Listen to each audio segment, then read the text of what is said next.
अद्वैत रूप शरीराचा भाव लक्षीयला ठाव संशानीचा रडती रात्रंदिवस काम क्रोध माया मनती हाय हाय यमधर्म वैराग्याच्या श्रेणी लागल्या शरीरा ज्ञान अग्नी लागला ब्रह्मद्वेषी फिरविला घट फोडिला चरणी महावाक्य ध्वनी बोंबधार तिली तिलांजली कुलनाम रूपासी शरीर जाती त्यासी समजली तुका म्हणे रक्षा झाली आपे आप उजळीला दीप गुरु कृपे रडती रात्रंदिवस काम क्रोध माया म्हणती हाय हाय यमधर्म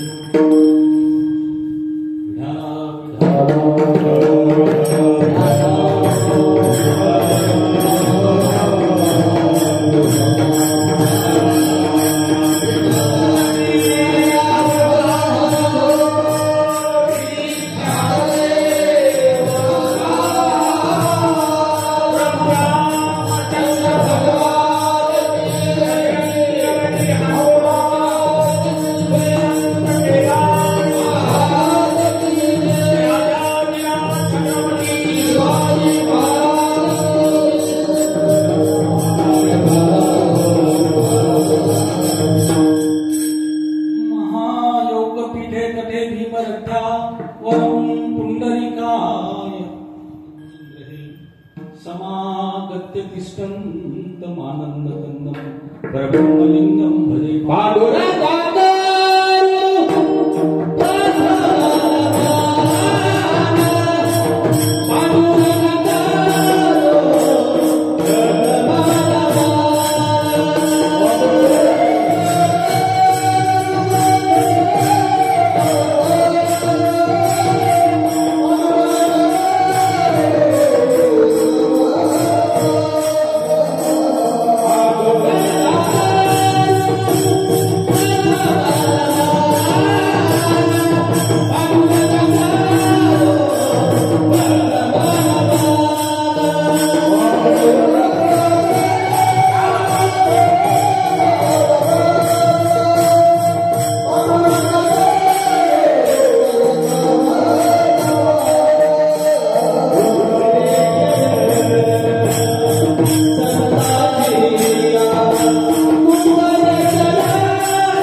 प्राप्त प्रसंग प्राप्त ठिकाण प्राप्त वेळ वेळेला अनुसरून वर्ष श्राद्धाचा कार्यक्रम माणूस जन्माला आल्याच्या नंतर प्रत्येकाला एक दिवस मारावं लागत असतं हे विधी लिखित आहे. कोणी जर एखादा म्हणत असला मला मारायचं नाही, ते त्याचं मन आहे. कोणी म्हणत असेल मला मारायचं नाही, तो त्याचं मन आहे. कारण त्याच्या मनाला कुणाचं बंधन नाही, पण त्याच्या मनाला निर्माण करणारा एक परमात्मा आहे, त्याच्या हातात सत्ता आहे. कुणाला ठेवायचं कुणाला ठेवायचं. म्हणून इथून एक दिवस जावं लागत असतं माणसाला. गेल्याच्या नंतर माणसाचा विधी असतो. माणसाला जन्मात आल्याच्या नंतर 2 सोहळे हे निश्चित करावे लागत असतात. 2 असे बरेच सोहळे जन्माला आल्यापासून मरेपर्यंत अनेक सोहळे संस्कार आहेत. 16 संस्कार म्हणतात त्याला आपल्या धर्मामध्ये. तर 16 कुणाचे होतील असं नाही, पण हे 2 मात्र कुणाचे होते. देहाच्या गावालिया जन्म मृत्यूच्या सोहळिया ना म्हणून धनंजया जया. जन्माला येताना एक सोहळा असतो आणि मरताना एक सोहळा असतो.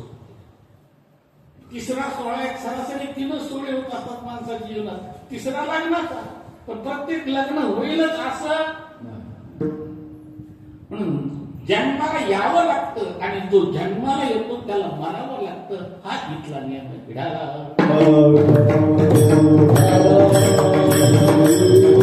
त्या न्यायाला अनुसरून स्वर्गीय कैलासवासी व्यंकटरावजी बाबुरावजी सानप यांना देहरूपानं आपल्यातून जाऊन 1 वर्ष कालच्या 10वीला कंप्लीट झालं.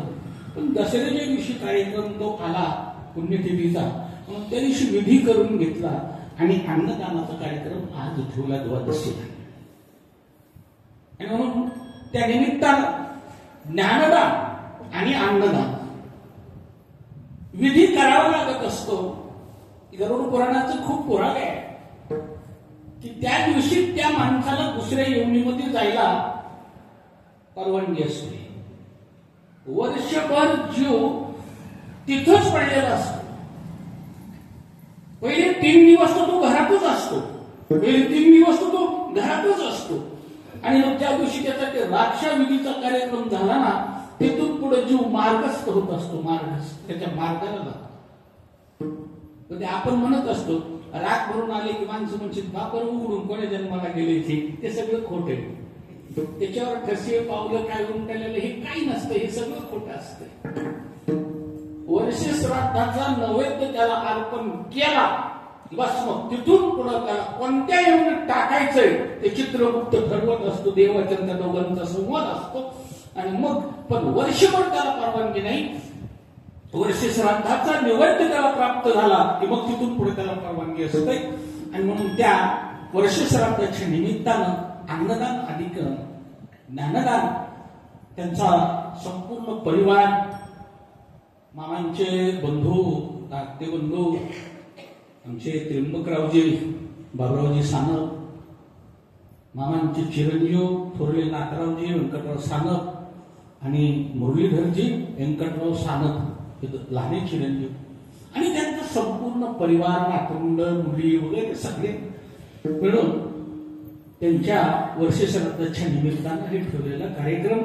आणि त्या कार्यक्रमाच्या निमित्तानं ही कीर्तनाची सेवा गुणवान मंडळी या ठिकाणी कीर्तनाला उभे आहेत.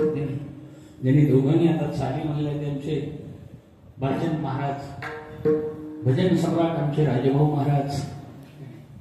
त्याच्यानंतर दुसरी चाल म्हणली एक आपल्या भागातला एक नवीन उभरता कलाकार, नवचैतन्य ज्याच्या अंतःकरणामध्ये निर्माण झालेले आणि जे जग घेतो ना त्याला हात द्यायचा बरं का माणसाला, त्याला माणूस म्हणायचं.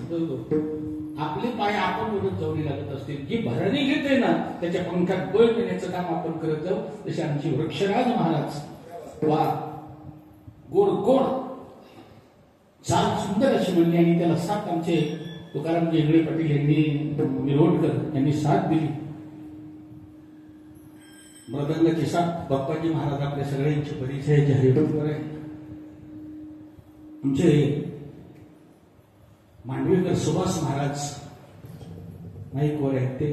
आणि आपल्या सगळ्यांचा एक आधारस्तंभ, एक गुरुची परंपरा घराण्याची म्हणून आमचे आदरणीय हरिभक्तीपरायण विश्वंभर महाराज उखळीकर गुरुकुर्ये ते या ठिकाणी कीर्तनाला उपस्थित आहेत. इनेकरी बाबा, गावकरी भजनी मंडळ आणि ज्यांच्या मार्गानं किंवा मार्गदर्शनानं किंवा पिढ्यानं ही दुसरी पिढी आहे त्यांची बिराजी मामापासूनची, ते त्यांचं पूर्ण कुटुंब मामांचं असतं. आदरणीय आमचे माधवदादा असतील किंवा उत्तम दादा, हे संपूर्ण परिवार या भजनामध्ये त्यांनी वाहून घेतलेले. आणि दत्ताची sound system, Kanhaiya YouTube channel, गोड असं सगळं मंडळी ऐकणारे हुशार आहेत, गाणारे वाजवणारे हुशार आहेत. आता मीच तुमच्यासोबत काय बोलू हा प्रश्न मला पडला. चिंतामुक्त सेवेसाठी निवडलेला जो अभंग आहे ना, तो अभंग तुकोबा राहायचा आहे. अभंग अद्वैत पद प्रकरणातील अभंग आहे. अभंगाच्या द्वारे तुकोबा म्हणतात, त्याला निर्याण प्रसंगही म्हणतात. झाला प्रेत रूप शरीराचा भाव आणि लक्ष्याला ठाव संशय. तुकोबा म्हणतात, आमच्या शरीराचा भाव म्हणजे माझ्या, काय म्हणतात ते, आमच्या म्हणजे सगळ्या कुटुंबाचा. आलं बरं, सगळ्या कुटुंबाचा नाही, माझ्या. काय म्हणतात तुकोबा, माझं जे शरीर आहे ना, या शरीरामधला जो भाव आहे, भाव तो कसा झालाय, प्रेत रूप झालाय. शरीर नाही बरं, शरीराचा भाव. शरीर जर प्रेत म्हणलं तर मग कार्य कसं करताय, एक नाही. काही काही एखादा माणूस म्हणत असतो, मी झोपलोय. एखाद्याने बाहेरून हाक मारली, हो त्रिपतराव, बाहेरून हाक मारली, तर त्यांनी जर मधून जमल का म्हणल्यावर मी झोपलोय म्हणल्यावर ते झोपलेत का, नाही. आणि झोपल्याला वो म्हणेल का, नाही. तसं तुकोबा म्हणतात की माझ्या शरीराचा भाव प्रेत रूप झाला, शरीर नाही प्रेत रूप झाला. शरीरातला जो भाव आहे ना, शरीरातली जी इंद्रिय आहेत ना, इंद्रिय की यहीच पाचोद्वारी इंद्रियाची हाव बाहेरी जैसा का हिरवी चारी भांबावे पशु. ज्ञानोबाची भाषा. ज्ञानोबा म्हणतात की या पंच विषय, या 5 इंद्रियाच्या द्वारे सेवन केल्यामुळं आणि या 5 इंद्रियाच्या द्वारे ज्ञान घेता येतं आणि 5 इंद्रियाच्या द्वारे हाव निर्माण होते माणसाला. आणि ते हाव इतके होते जैसा का हिरवे चारी भांबावे पशु. म्हणजे हिरवा चारा पाहिला डोंगरामध्ये की जसं ते जनावर एकदा हिरवटीला लागले, आपल्याकडे मन आहे, जनावर हिरवटीला लागलं की पुन्हा कुठीकडे जात नाही, तसं माणसाचं आहे. हा जीव काय करतो, मग ते मन, ते इंद्रिय त्या मनाला घेऊन कुठेही सायडावाला पळतात. तसं प्रत्येकाचे पळत असतील, पण तुकोबा म्हणतात आमचे इंद्रिय प्रेतवत झाले. आमचे पंचविषय घेण्याचं तत्व जे आहे ना, ते प्रेतासारखं झालेले, प्रेता समान झालेले. आणि प्रेता समान झाला असल्यामुळं काय की प्रेत कुठं येतात, मड कुठं येतात, मुसळ. म्हणून महाराज म्हणतात लक्ष्याला ठाव संशयानेच. म्हणून आता आम्ही काय केले, आमच्या या प्रेतानं तिथं लक्ष कुठं ठेवलंय, तिथं की कुठंच तुला जायचं नाही. तुला कुठं जायचंय, हे माणसं मुले म्हणत असते, आम्हाला इकडे जायचं, आम्हाला तिकडे जायचंय, तुला कुठंच जायचं नाही, तुला शेवट तिथंच जायचंय. तू काय म्हणतात, हे ज्याच्या लक्षात आहे ना, तर माणसानं हे लक्षात ठेवतो. माणूस विसरून गेलाय, त्याला माणसानं एक लक्षात ठेवतो एवढीच गोष्ट की शेवट आपला इथंच आहे. हे मनात ठेवलं की माणूस माणसासारखा वागतो, माणूस माणसासारखा वागतो. तुकोबा म्हणतात त्याच्यामुळं काय झालं तर हे रडती रात्रंदिवस काम क्रोध माया. आम्ही निर्विकार झालो, म्हणजे आमच्या अंतकरणात विकार राहिले नाही. आणि विकार न राहिल्यामुळं त्याच्यात खायलाच कोणाला मिळेना ना. काय ना तुम खाओगे ना खाने देंगे, काय म्हणते ते, खाने भी नाही दूंगा आणि खाऊंगा भी नाही. म्हणजे खाऊ पण येणार नाही आणि खाणारही नाही. मग ज्याला खाची सवय ते राहिल्याशिवाय. तसं तुकोबाराच्या बाबतीमध्ये हे काम क्रोध म्हणू लागले, काय करावं, सारखे रडू लागले, सारखे आम्हाला ते खायला मिळालं म्हणून. आणि काम क्रोधाला न खायला मिळाल्यामुळं ते यमाचा धर्म आहे ना, तो सारखा आहे, काय करावं म्हणे, आता काय करावं, इथं काहीच मिळत नाही. तुकोबा म्हणतात याचं कारण काय झालं, ते आम्ही काय केलं, वैराग्य आमच्या अंतःकरणामध्ये निर्माण झालं. हे सगळं होण्यासाठी काय व्हावं लागतं? वैराग्य अंतःकरणात निर्माण व्हावं लागतं. आणि वैराग्य अंतःकरणात निर्माण झाल्याशिवाय काहीच होत नाही. माणसं करतात वैराग्य, सकाळी तंबाखू सोडून देते, संध्याकाळी इंद्रायणी टाकून देते, चंद्रभागेत टाकून देते, तिथं माणसं इतके विचित्र महाराज. आपल्या गळ्यातला दोरा, आपल्या हातातले दोरे तिथं नेऊन बांधतो, तिथं म्हणजे ते तुमचं पाठ्याला ते तिथं ठेवायला देऊ, काही करते माणसं तिथं टाकते. आणि तिथून घरी आलं कीर्तन सुटलं, तुम्हाला कशाला नवीन आमच्यावर तिथं सोडताय, पण इथं आलं की खाताय, इथं आलं की खाताय. महाराज ते फार अवघड आहे बघा. भांडण, नवरा बायकोचं भांडण लागलं, भांडणामध्ये बायको काय म्हणली, माहिती म्हणली, हो त्या मांजरासारखं काम आहे म्हणली. ते नवरा रुसून निघाला रागा, ती बायको म्हणली माहिती म्हणली, मांजरा नवरा कुठं बी ठुला तर संध्याकाळी घरी आल्याशिवाय ते म्हणला बरं आमचं असू दे म्हणला, पण बायकून बोका किती बी गोड बोलू दे म्हणला, गोडगोड केल्याशिवाय माणसाचं जीवन आहे महाराज. असं माणूस सोडत आहे. महाराज म्हणतात वैराग्य त्याला म्हणायचं की पुन्हा तिथं जायचंच नाही, म्हणून वैराग्य निर्माण झाल्याशिवाय ज्ञान टिकू शकत नाही. वैराग्य वाचून कधी आणि ज्ञानाची तगणीच नाही म्हणतात. वैराग्य निर्माण झाल्याशिवाय ज्ञान टिकू शकत नाही. आणि ज्ञान अंतःकरणात निर्माण झाल्याशिवाय वैराग्याच्या श्रेणी अंगाला लागतच नाही. महाराज म्हणतात त्या वैराग्याच्या म्हणजे वैराग्याचा अग्नी आमच्या शरीराला लागला, ज्ञान अग्नी लागला ब्रह्मत्वेशी. आम्ही आमचं शरीर त्या ब्रह्माला अर्पण केलं, आम्ही ब्रह्म झालो. आता कोण झालो आम्ही? आम्ही आता माणूस आहे का? नाही. आम्ही आता देव आहे का? देवही नाही. आता हेही नाही आणि तेही नाही, दोन्हीच्या पलीकडचं आम्ही कोण आहे? तर महाराज म्हणतात मी तर वासुदेव तत्व. अशी अवस्था झाली. आणि ती अवस्था कधी होते? तर महाराज म्हणतात फिरविला घट फोडीला चरणी. आता हे दोन अर्थ, अभंगाचे दोन अर्थ, एक वाचा अर्थ आहे, एक लक्ष अर्थ आहे. आता आपण ते गाडगं फिरतो का नाही? गाडगं फिरतो, गाडगं फिरून कुठं आणून फोडते?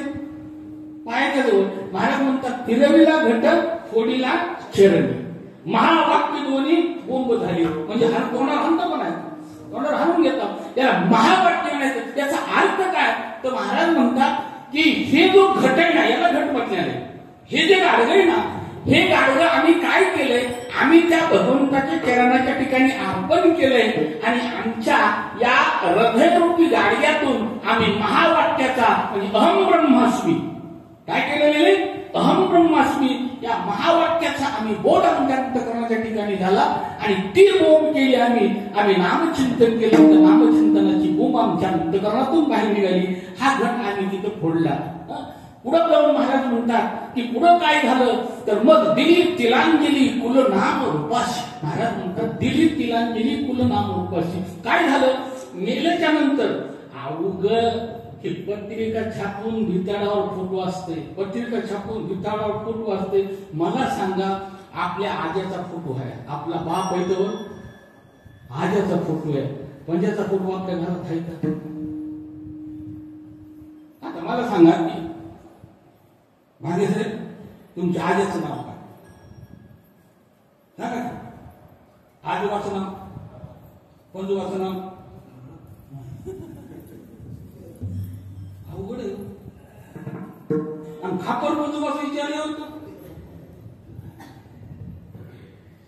हे आम्ही ठेवलेली नाव आहेत म्हणून महाराज म्हणतात दिली तिळांजली कोण नाम. तिळांजली म्हणजे संकल्प सोडून दिला. महाराज माणसं म्हणतात ना ते मनातून काढून टाका, ते संकल्प सोडून टाका, तिकडे जायचंच नाही. जसं महाराज म्हणतात या रूपाला आणि या शरीराच्या नामाला तिळांजली देऊन टाकली. आता हे आमचं नाही का?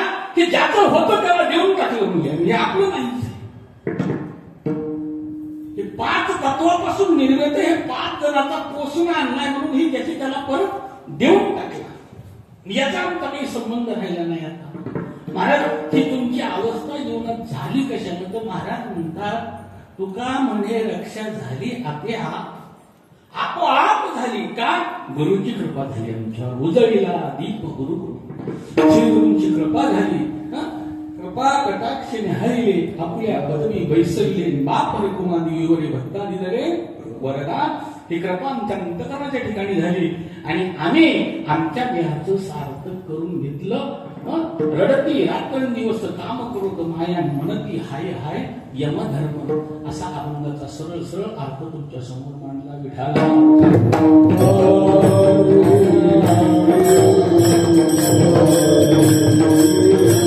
ऐका, अभंग लई खोल आहे आणि अभंगामध्ये काय काय माणसं म्हणते, हा अभंगाकडे येऊ ठीक आहे.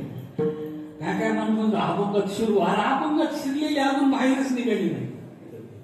हो, जे शिराय गेले का अभिमन्यूला सगळे म्हणू लागले शिरू नको.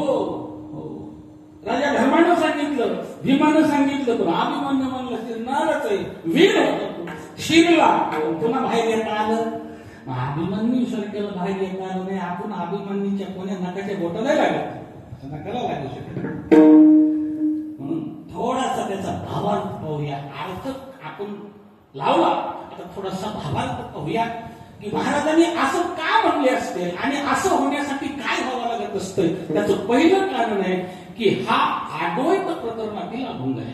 अद्वैत काय असतंय, माणूस बोलत असताना एखाद्याने बड बड बड काही शब्द बोलून जातोय. त्यावेळी समोरचा माणूस विचार करतोय, ते जे बोलू लागलं का त्यावेळेस काही घडलं होतं का? काय असतं, काही घडलं होतं का? काही घडलं असेल तर माणूस वाईट बोलतो. वाईट घटना घडली असेल तर वाईट बोलतोय. चांगली घटना घडली असली तर चांगलं बोलतोय. म्हणून ज्यावेळेस तुकोबारायांनी हा अभंग लिहिला त्यावेळेस तुकोबारायांची अवस्था काय होती? कारण प्रत्येक अभंग हा अवस्थेवर केला महाराज. पण तुकोबाराची अवस्था काय होती? तर महाराज म्हणतात तुकोबाराची अवस्था अद्वैत स्थितीवर होती. अद्वैत या शब्दाचा अर्थ आहे की आता आम्हाला कुणासोबत द्वेतच राहिलं नाही. आता आम्ही सगळे कसं झालो, आम्हाला सगळं हे जगत हे विश्वची माझे महाराज म्हणतात. नागबाबांचं एक प्रमाण भेद शून्य झाला बोध फिरावला, भेद शून्य झाला बोध फिरावला,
संपला आणि बोध त्या ठिकाणी संचरला.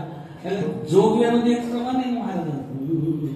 द्वैत सारुनी सारुनी माळवी धारी, अति बोधाचा झेंडा मी घेईन, भेद रहित वारीसी जाईन, आईसा जोगवा जोगवा जोगवा मागन. द्वैत सारुनी सारून टाकायचं आणि काय करायचं, बोधाची माळ हातात द्यायची. बोध बोध म्हणजे ज्ञान अंतःकरणाच्या ठिकाणी प्रगट करायचे. हे द्वैत सारण्यासाठी त्याला प्रपंचातला अनुभव आणि परमार्थातला अनुभव या दोन गोष्टी माणसांना लागत असतात. तुकोबराय म्हणतात, आम्ही आमचा प्रपंचातला अनुभव नाही सांगत, आम्ही आमचा परमार्थातला अनुभव सांगतो. कारण प्रपंचातला अनुभव तर तुम्हाला आम्हाला माहितीच आहे सगळ्याला. प्रपंचातला अनुभव सांगायची काय गरज आहे का? कारण प्रपंचामध्ये काय असतंय ते तुम्हाला माहिती आहे, आम्हाला माहिती. एक माणसात प्रपंचामध्ये किरकिर चालू असते. एका माणसाला पुस्तक वाचायचं ना, सारखं पुस्तक वाचायचं. ती बायको म्हणे सारखं पुस्तक वाचता, आमच्याकडे लक्ष देत ना, घरात माणसाचं जरा बघा जावं. मीच पुस्तक होती म्हणली, मीच पुस्तक होते. मग माझ्याकडे पाहतात, हे म्हणला पुस्तक हो नको का, म्हणला तू कॅलेंडर हो. म्हणलं कॅलेंडर का, म्हणला महिन्या वर्षाला बदलायचे, वर्ष बदलायचे. कारण प्रपंचात माणसं इथून गेलेत होय अनुभव, प्रपंचामध्ये माणसं इथून गेलेत, नको आहे. तेच तेच तेच तेच लग्न झाल्यावर वर्ष 2 वर्ष आनंदाने चालू असते का नाही, आनंद नसते. पण 2 वर्षाच्या नंतर पत्नी म्हणू लागली, का हो तुम्ही लग्न झाल्या मला किती चांगलं चांगलं बोलत होता, चांगलं चांगलं कुठं फिरायला येत होता. ते म्हणला, हे बघ एसटीत जागा घरच तू पळावं लागतं. काय म्हणला, आणि एकदा शीट सापडल्यावर पुन्हा पळायची गरज आहे. दुसरं दृष्टांत ते म्हणजे असं कसं म्हणला, हे बघ तुला कुठेही येत होतो, पण एकदा निवडणूक झाल्यास प्रचार करायची काय गरज आहे. निवडणूक होण्याच्या आधी प्रचार करायचा, निवडणूक झाल्यावर काय. हा प्रपंचातला अनुभव, हा तुमचा आमचा सगळ्यांचा सारखा आहे. कुणा एका घरात एकाच माणसाच्या आवडीच्या सारख्या असल्याला असं नाही. कुणाची आवड कशी आहे, कुणाची आवड कशी आहे. आवडी भिन्न आहेत, प्रत्येकाच्या आवड वेगवेगळी आहे. पण तुकोबाराय म्हणतात, प्रपंचातल्या आवडी वेगळ्या आहेत, पण परमार्थातली आवड एकच आहे. परमार्थातलं भजन एकच आहे, परमार्थातलं फळ एकच आहे, सगळं तेच आहे.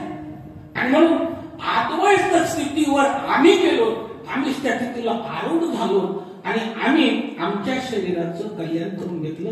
महाराज म्हणतात, बाबा महाराजाला विचारलं, महाराज असं एखादं तुम्हाला कुठं काही घडलं का, महाराजांनी सांगितलं सांगतो तुम्हाला म्हणे. महाराज म्हणले, काय असतं, शिकविलेलं वेगळं आणि अंतःकरणात ज्ञान प्रगट झालेलं वेगळं. अंतःकरणात ज्ञान प्रगट झालेलं वेगळं. आणि काही माणसाने कधी बोलायचं, रागवताना कसं बोलायला शिकलेलं असतं, असं काही माणसं फक्त बोलायला शिकलेलं असतं, तेवढेच शब्द, त्यांना पुढचे शब्द येत नसते, त्याला पोपट पंच म्हणतो. महाराज म्हणतात की एका बाईला एक मुलगा झाला आणि तो मुलगा झाला लग्नाच्या अगोदर. आणि लग्नाच्या अगोदर झालेला मुलगा त्या बाईच्या दासीनं एका टोपलीमध्ये घेतला आणि पाण्यामध्ये सोडून दिला. त्या दासीचं नाव होतं धात्री. कारण आपलं विज्ञान किती पुढे गेलं जरी असलं तर आपलं शास्त्र किती पुढे तुम्हाला समजतो. कारण ज्यावेळी कुंती मातेनं त्या सूर्याचे मंत्र म्हणले होते ना, तो गर्भपोटात राहिला.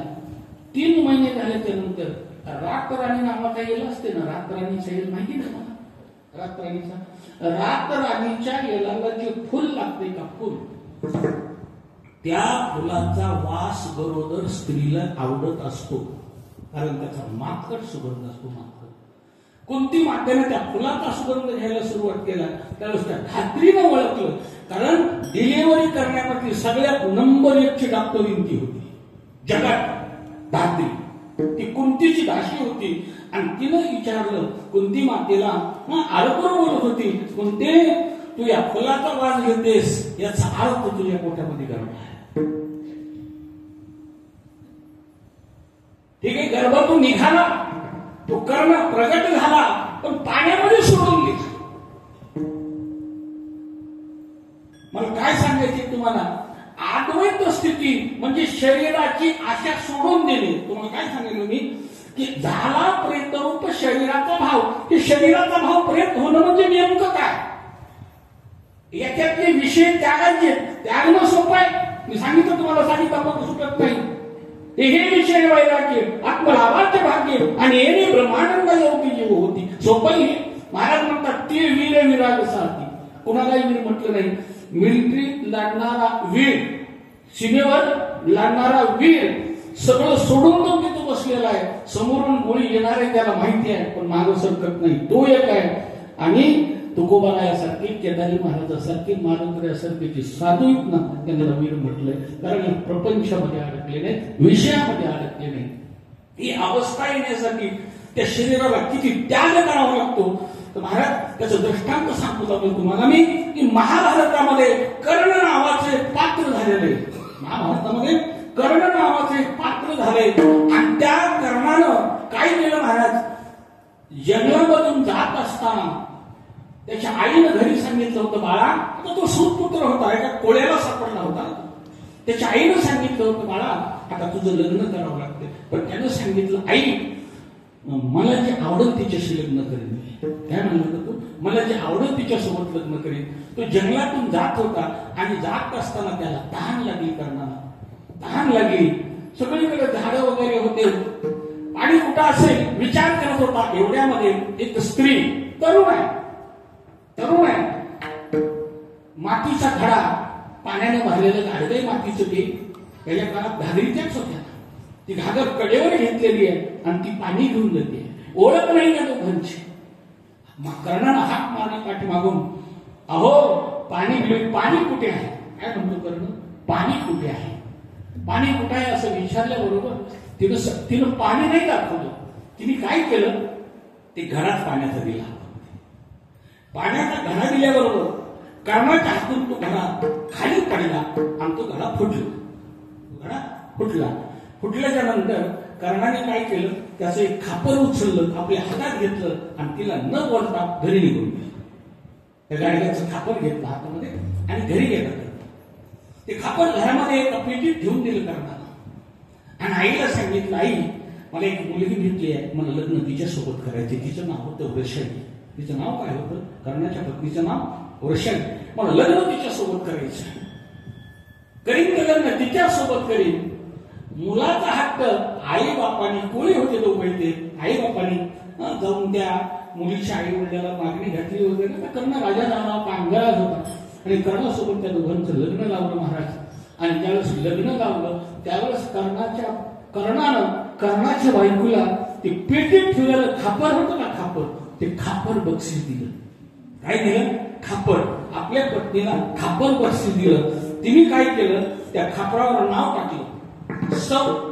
तेव्हापासून आपल्या इथं सौभाग्यवती असा शब्द लिहायचा रिवाज पडला. सौ केलं म्हणजे सौभाग्यवती, वर्षाली, कर्णवीर महाराज असं नाव टाकलं.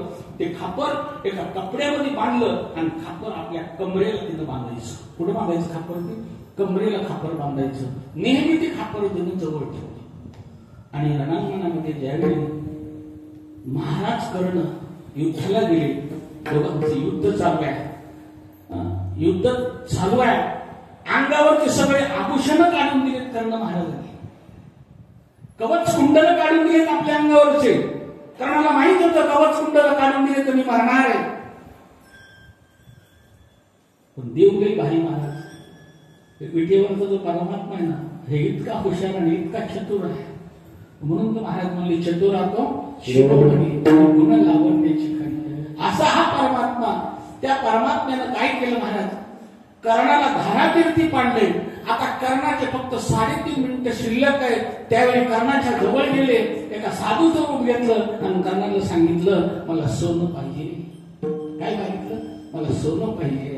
आता बघा, रणांगणामध्ये किती लोक पडले होते, कुणाचे मुकुट पडले होते, ते सोन्याचेच होते ना. कुणाचे हात तुटले होते, त्याच्या कांकड्या होत्या सोन्याच्या होत्या. देवानं ते घेतलं नाही. देवानं ते घेतलं नाही. देवानं ते उचललं नाही. म्हणून महाराजांनी कुणाचं उचलायचं नाही. बरोबर आहे का? मागून घ्यायचं पण उचलून घ्यायचं.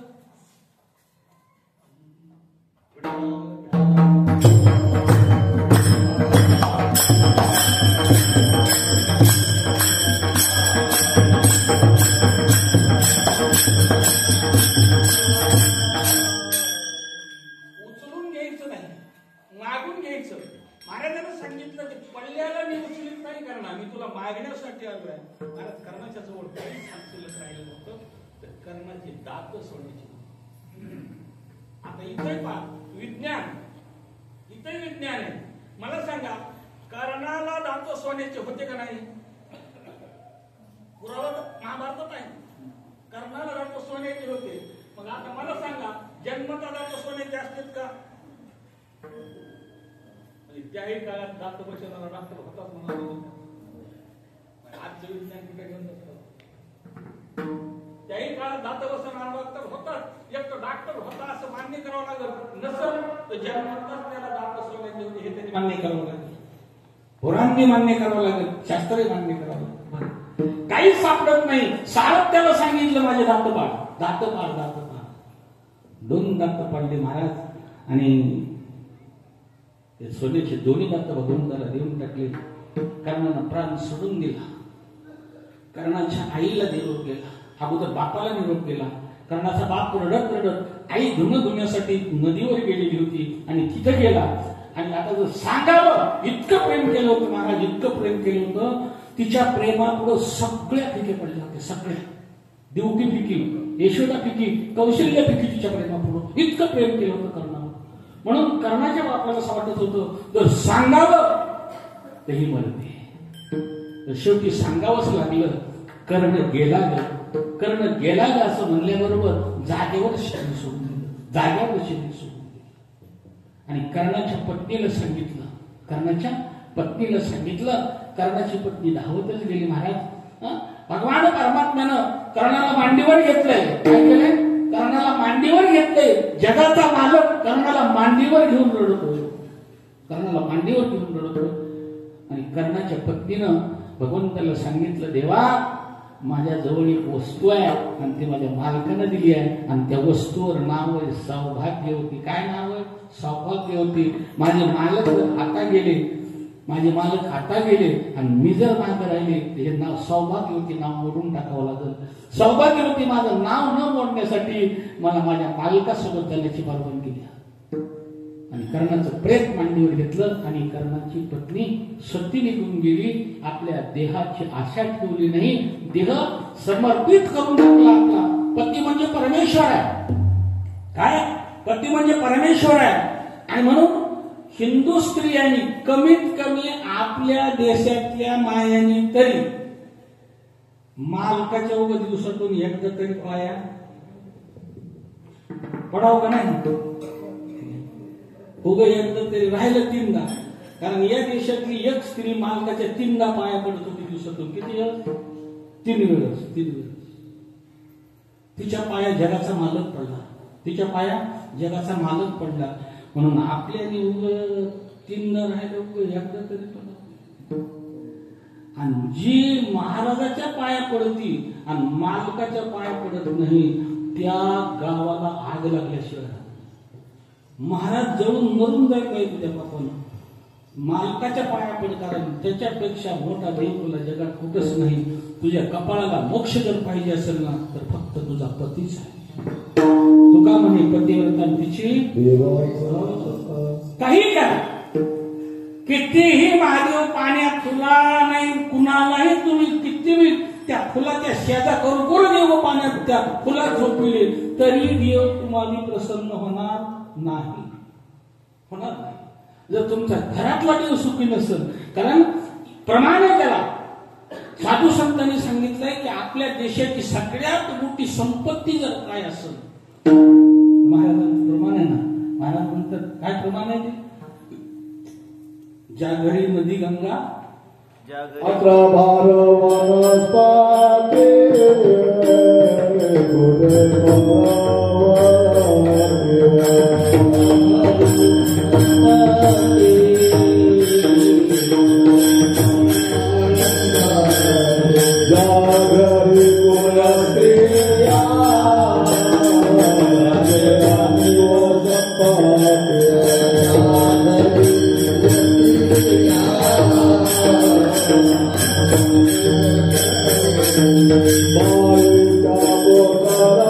Bye.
गंगा नदी पोकरणी मध्ये गंगा नदी वाहती, ज्या घरी कुल स्त्रिया राज्य राणी व संपत्ती.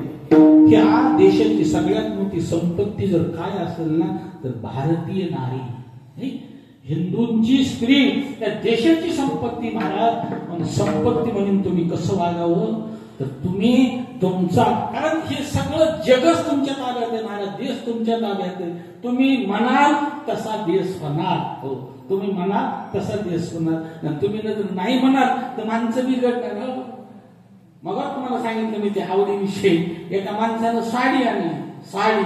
मी तर म्हणतो साडी घ्यायला खऱ्या शाण्यानं सोबत जाऊच नाही. ते हाक दुकान जरी खाली काढलं तर बाई वरीच पाहिली असते. त्यानं साडी आणली, बायकोने सांगितलं पसंत नाही परत नाही. दुकानात गेल्या त्यानं बूट आणला होता, चॉकलेटी बूट, फर्स्ट क्लास होता. बूट काढला, बूट पाय घातल्या, म्हणली तुमचं वय का वरसवर निघायचं असते, जमत नाही तुम्हाला, करा परत. गेलं दुकानात परत करायला, दुकानात परत गेला. दुकानदार म्हणला हो तुम्ही सांगितलं होता, तुमच्यासाठीच मागितलं. ते म्हणलं नाही काही करा, परत घ्या, थोडे पैसे कमी द्या पण परत घ्या. परत त्यानं काय केलं, ते बूट ठेवला, पैसे दिले आणि ते घरी आलं. 6 महिन्याला परत फिरच्या दुकानात गेलं आणि दुकानदाराला म्हणलं बूट आहे का ते. दुकानदार म्हणलं हाय, त्याला कोणी गिराईकच नाही, द्या म्हणला. दुकानदार म्हणला तुमच्या बायकोची आवड बदलली का. ते म्हणलं आवड नाही बदलली, बायकोच बदलली. तुम्ही नीट राहा, देश नीट राहता. तुम्ही चांगलं राहिलं ना देश चांगला राहते. महाराज म्हणतात की या शरीराच्या देहाच्या निराशी पाहिजे या छाया. किंवा दुसरं प्रमाण आहे महाराजांचं. महाराज म्हणतात की विषयी विसर पडिला निशेष अंगी ब्रह्मरस. मला तुम्हाला सगळ्यांना माहिती आहे वैराग्य मूर्ती राष्ट्रीय संत श्री भगवान बाबा. आरतीमध्ये आपण म्हणतो ना तुळसी उगवल्या रक्त सांडिले का तुळशी उगवल्या तिथं, जिथं रक्त सांडलं होतं तिथं तुळशी उगवल्या. तर जगानं नाव ठेवलं, जगानं नाव ठेवलं. मग या इंद्रियाचा त्याग करू नका, या इंद्रियाचा त्याग करू.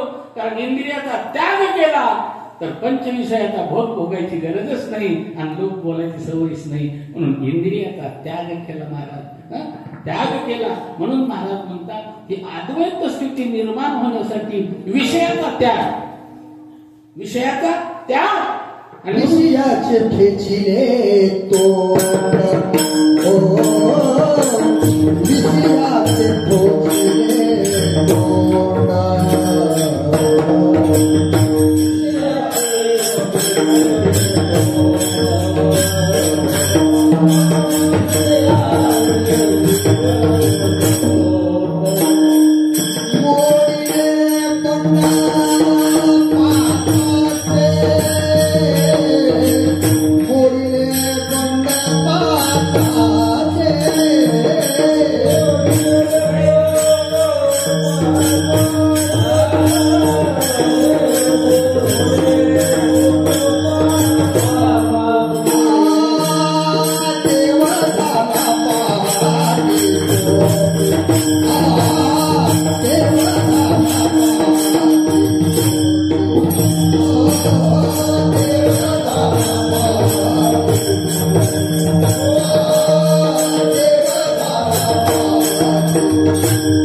विषय खेचून टाकले.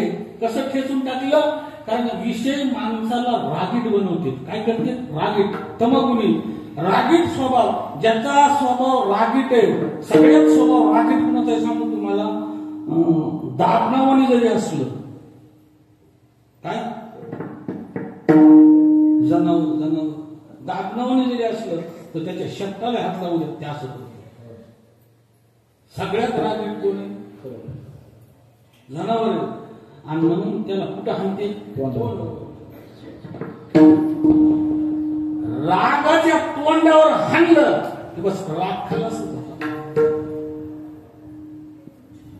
काही महागारी बोलणारी असते, महागारी, त्याला इचू म्हणायचं. इचू इच्छाला नांगी आहे, ती कुठं आहे? शेपटाकडे. त्याला कुठून हाणते? मागून हाणते, मागून हाणते.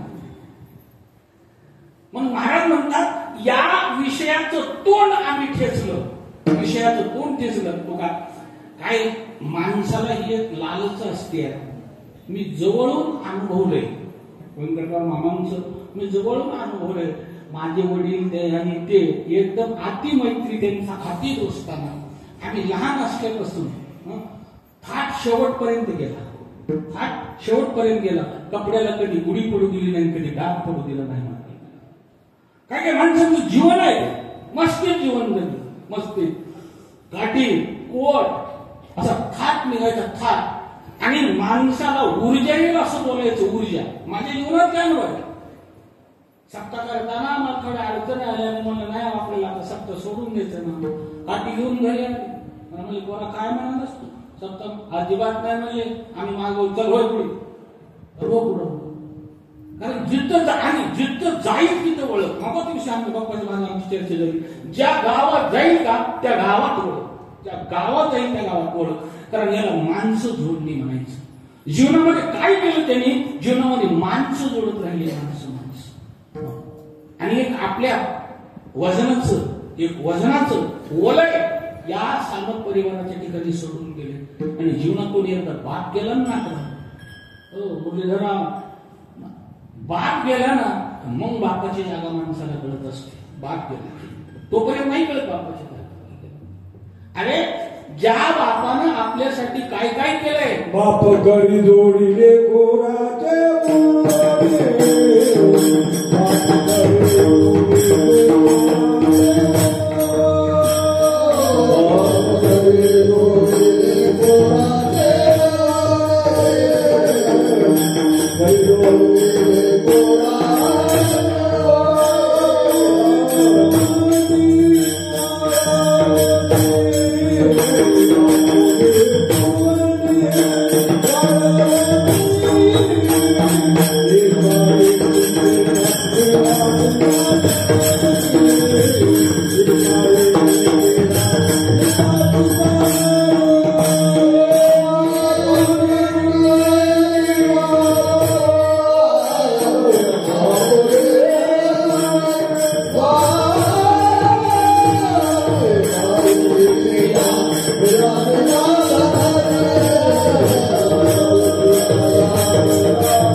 त्यांना आई बाप होऊ नये, म्हणजे आई बाप होऊ नये. अरे लेकराचा हट्ट पुरवतो, काय काय करतो आपल्या लहानपणापासून आपण जर विचार केला तर त्याने. आणि म्हणून एक फार अशी गोड कविता काही नाही, तो काय म्हणतो, लई अवघड हाय गड्या येड्या, लई अवघड आहे, बाप कळणं कठीण आहे. मी तर खरं म्हणतो बाप कुणालाच कळला नाही, नाही कळला. आणि ज्याला बाप कळला ना, ज्याला बाप कळला की तो माणूस माणसात राहणार नाही, माणसात राहणार. म्हणून बाप कळून घेण्यासाठी बापाच्या जवळ जातो. नाथरावच्या जीवनामध्ये आला प्रश्न, नाथरावनी केली सेवा, पोरांनी सेवा केली खूप छान. म्हणजे तो फोन केला तरी नाथराव कुठं कल्लगाव म्हणायचं, हायकी मोडली जाते आम्ही म्हणायचं, मुली हायकी असलं तरी मी जातो म्हणायचं. येऊन सेवा करायची. कधीच आपल्या तोंडातून दुसऱ्याविषयी वाईट शब्द त्यांनी कधी बोलले नाही.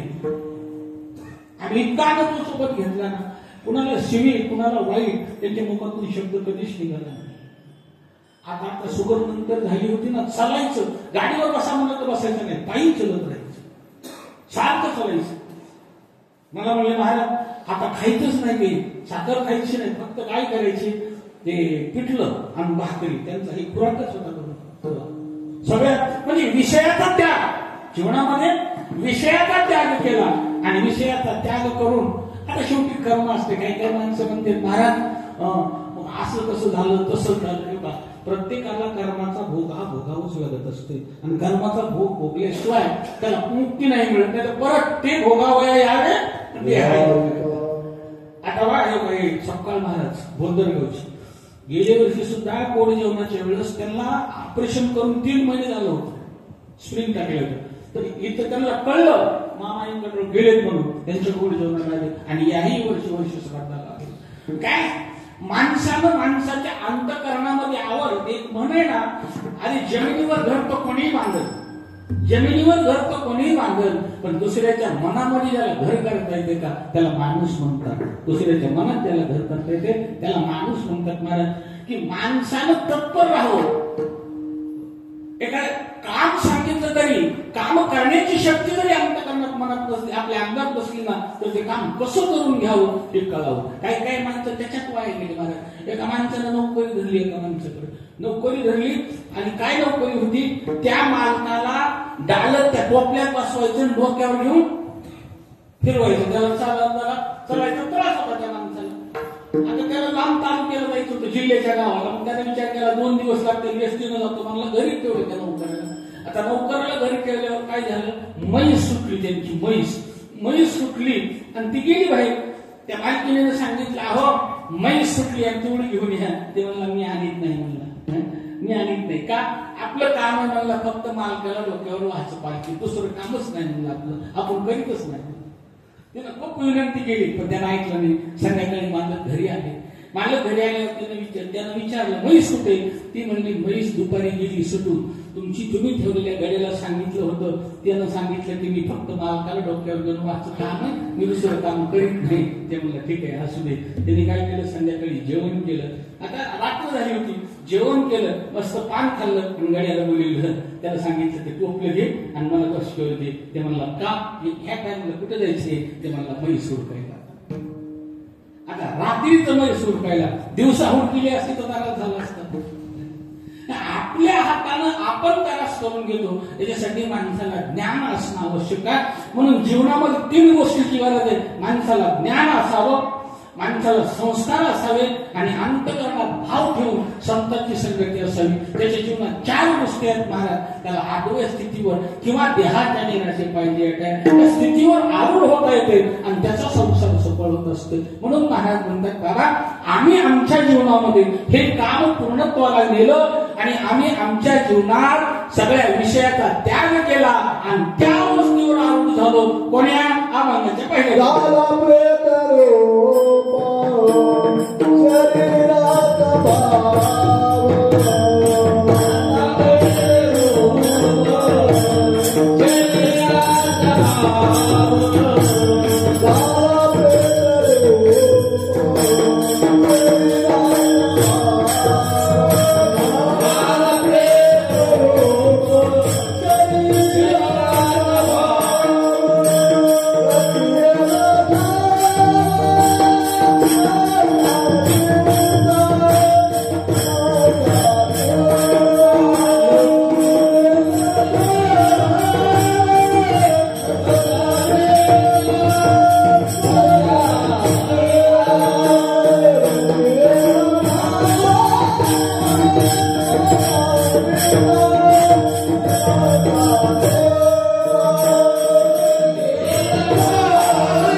शरीराचा भाव लक्ष्यला ठाव संचारीचा रडती रात्र दिवस काम क्रोध माया आणि म्हणती हाय हाय यम धर्म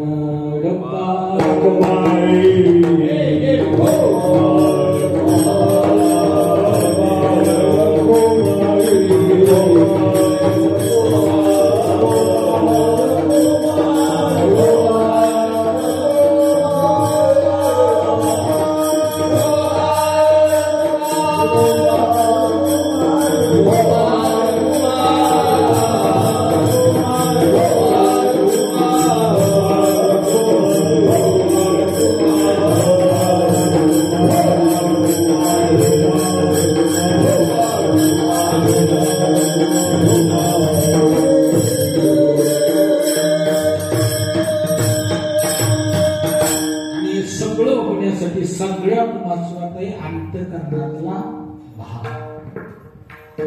भजन करायला स्वर लागतो का भाव लागतो? स्वर असावा, स्वर नसावा असं नाही, स्वर असावा. प्रेमाविन भजन, प्रेम म्हणजे क्या बात आहे. प्रेमाविन भजन, नाकाविन आणि अर्थाविन पोटी. एका माणसानं असं भजन केलं, असं भजन केलं, असं भजन केलं. रावणाकडे सगळ्यात जास्त सोनं होतं. सगळ्यात सोनं जास्त कोणाकडे होतं?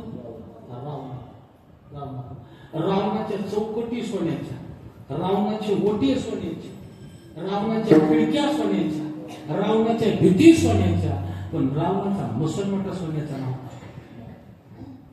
रावणाचा मसनवटा मातीचा. पण एका साधूने भजन एवढं केलं महाराज, एवढं भजन केलं, त्या भजनाला काय आनंद झाला देवाला. सुदामा ब्राह्मण एक दारिद्र्य मुष्टीभर पोहे घेऊन त्याला भेटायला शुद्ध भाव गाव सोन्यात दिला. काय शब्द घ्यायचा? शुद्ध भाव. त्याच्यातला भजनातला असा भाव पाहिला देवानं, असा भाव पाहिला. गाव तर सोन्याचा केलाच केला, पण सुदामाचा मसनवटा सोन्याचा केला. गंमत ऐका, गंमत ऐका. ज्यावेळी देवानं सुदामाचं घर सोन्याचं कर म्हणून सांगितलं होतं, आधी काय सांगितलं होतं? विश्वकर्म्याला काय सांगितलं होतं? साहेब आणि सुदामाचं घर सोन्याचं. ते माणूस गेला तर सुदामाच्या बायकोला म्हटलं, बाई तुमचं घर सोन्याचं करायचं. ते म्हणले, कुणं सांगितलंय तुला? मला देवानं सांगितलं. फक्त माझंच घर काढते म्हणलं. हो तुमचंच घर सोन्याचं. मागवय म्हणली, मागवय. ते म्हणलं का? गरज नाही म्हणली मला तुझ्या सोन्याची. मग आता गाव जर सोन्याचं करीत असलास ना, माझं घर सोन्याचं घर. महाराज काय म्हणले? आता गाव जर सोन्याचं करीत असलास ना, तर माझं घर सोन्याचं कर. नाही तर तुझ्या देवाला म्हण तुझं सोनं तुझ्या कशी राहू द्या मला. किती मोठा अंतःकरण होतं. तो परत गेला आणि देवाला सांगितलं, बाई करू दे नाही. का करू दे नाही? बाई म्हणते की गाव कर. देवानं सांगितलं नुसतं गावच नाही रे, त्या बाईचं म्हणण्याचा तिचा मसरवणे सोन्याचा. का? त्यांच्या अंतःकरणात गोडी आहे, त्यांच्या अंतःकरणात जगाविषयी प्रेम आहे. आणि असं प्रेम मला आवडतं. देवाने काय सांगितलं, मला दुसरं काहीच आवडत नाही महाराज. घेतो गोडी पाय जोडी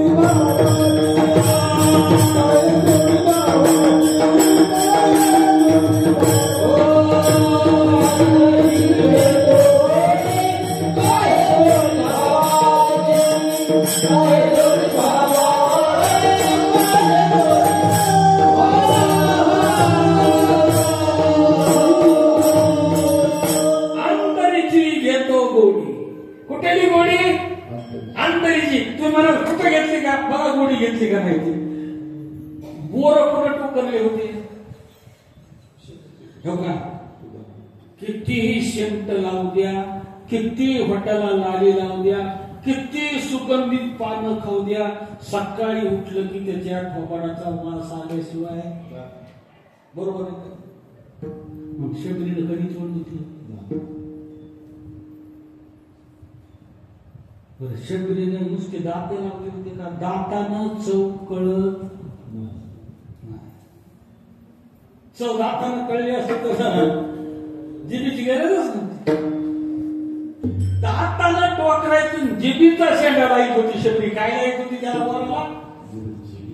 जिबीनं असत ती मी समोर शेंड्यानं चाकायचं बोर, चाकायचं आणि ते गोड आहे का नाही म्हणायचं. आणि असं गोड असलेलं बोर धरून टाकायचं आणि ते बोर आवडीनं खाली शबरी के बेरा शबरी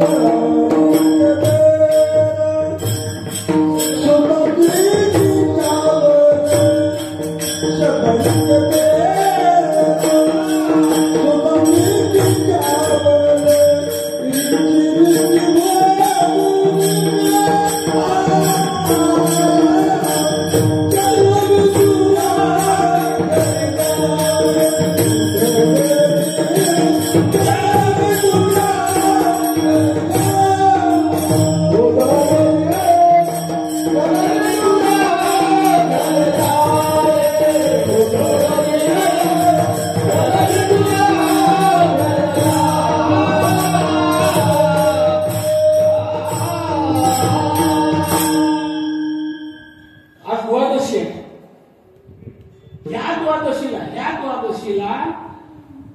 मंगळवेळेला भजन होतं. कुठं भजन होतं?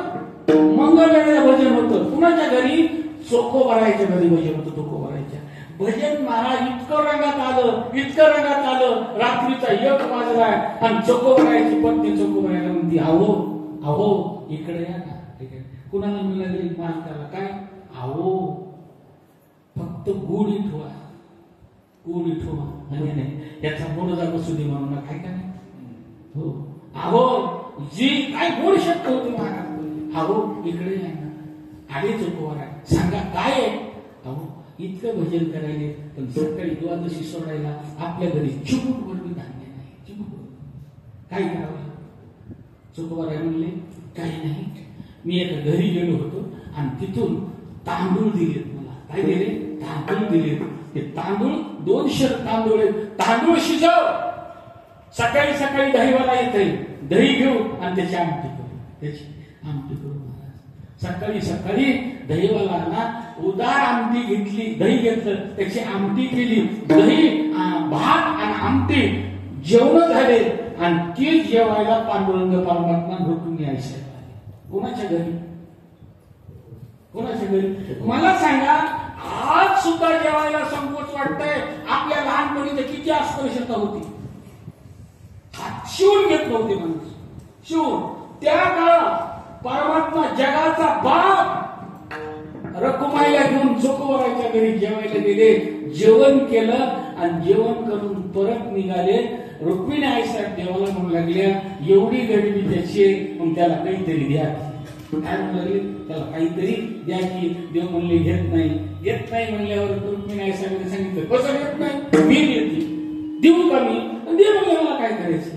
गरुडाला सांगितलं, गरुडा 5 घागरी भर. किती घागरी भर? 5.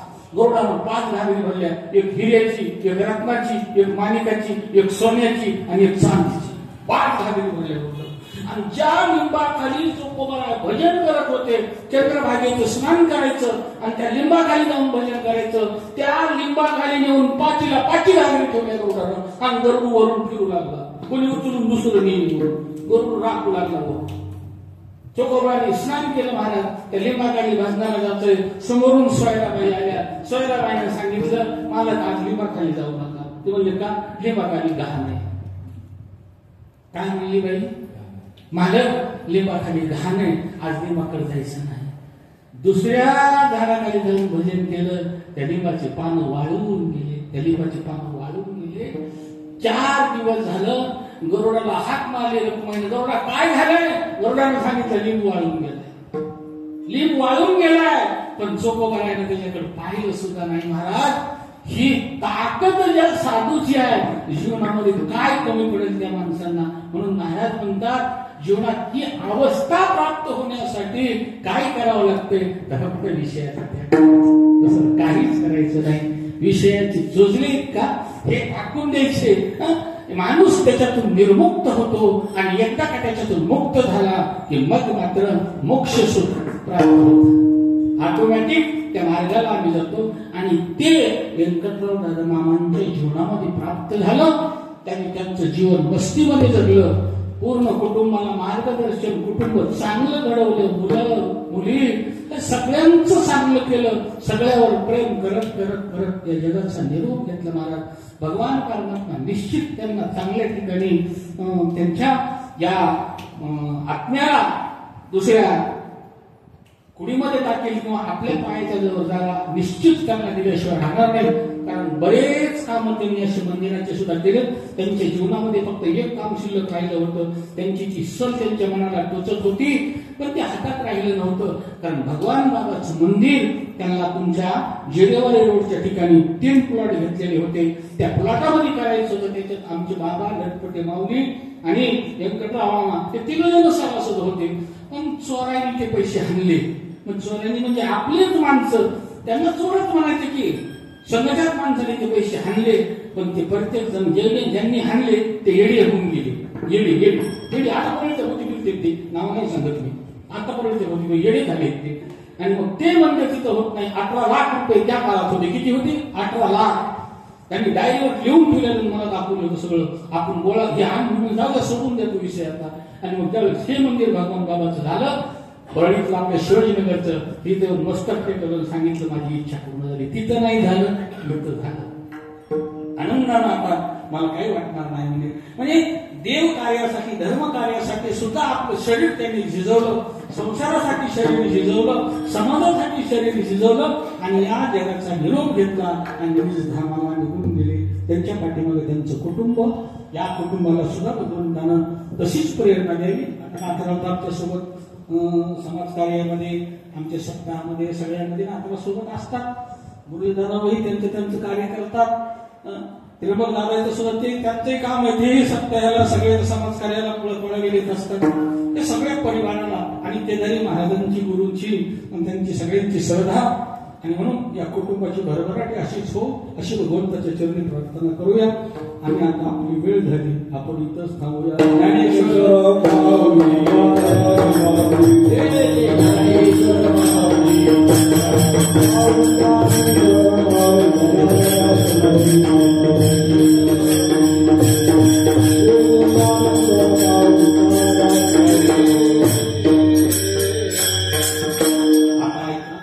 मी कीर्तन का केलं कसं करायचं?